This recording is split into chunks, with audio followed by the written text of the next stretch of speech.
Go to Knoxville. Game that back in the 90s, this used to be the de facto SEC championship game. It has not been for a long, long time. The Vols have turned it around in terms of when this game is in Knoxville. They still don't know how to win in Gainesville, but this game is in Knoxville. Tennessee is a 15.5-point favorite against Florida. This is opened with Tennessee as a 16.5-point favorite, and then folks bet it down 1. But Tennessee coming off that loss to Arkansas, where the offense did not look very good at all. Do we think they have a bounce back in the same way that Alabama has a bounce back? Well, you were at the Florida game on Saturday, and I think that we know that UCF probably isn't very good. But do you feel, when you were just around people, that there seems to be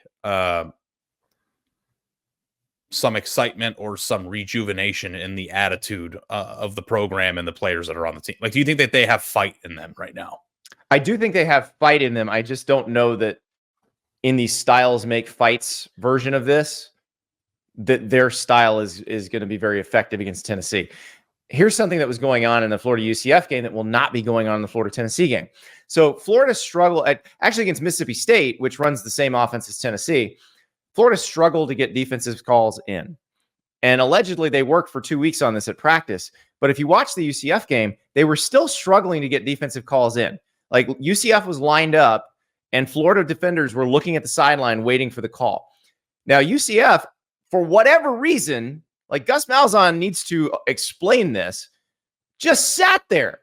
They were like, no, by all means, take your time getting ready. We'll wait. Tennessee won't wait. They'll just hand it to Dylan Sampson and he'll go for like 8 or 9 yards before anybody even notices. Like, if Florida can't fix that, they will not stop Tennessee at all. And Tennessee might not throw. Like, Tennessee might just run the whole time. So that's the part that worries me for Florida in this game. Like, the fact that they worked on that for 2 weeks, they still didn't get it right. And then you get this false sense of security because UCF didn't take advantage of it, that they can suddenly stop that, stop that sort of offense. And obviously they're different offenses. Gus Malzahn used to be an up-tempo coach. He's not really an up-tempo coach now. But Josh Heupel certainly is still an up-tempo coach. And then the other thing is UCF has no pass rush whatsoever, and Tennessee has James Pierce. So that's the other part, is Graham Mertz and DJ Lagway are probably going to be getting chased quite a bit more than they were against UCF. Yeah. I'm just disappointed in Tennessee because I had higher hopes than what we saw on Saturday. And I do think that we do have to have a discussion about whether or not this offense is explosive enough to win at the level that I thought they could win at 2 weeks ago. This is the type of game that Tennessee, if they are a legit national championship contender, or at least a team that can win a playoff game or two this year, wins easily at home. Like, yeah. I think Tennessee's going to be fine here because I just don't think Florida's personnel match up very well with Tennessee's personnel. And it's not even like Tennessee doesn't have to be coming off this loss and need the bounce back for this.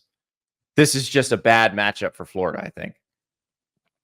So we will find out what happens. But if Florida can't get lined up like they couldn't get lined up against UCF and couldn't get lined up against Mississippi State, it is going to get ugly because Tennessee's just going to run the play.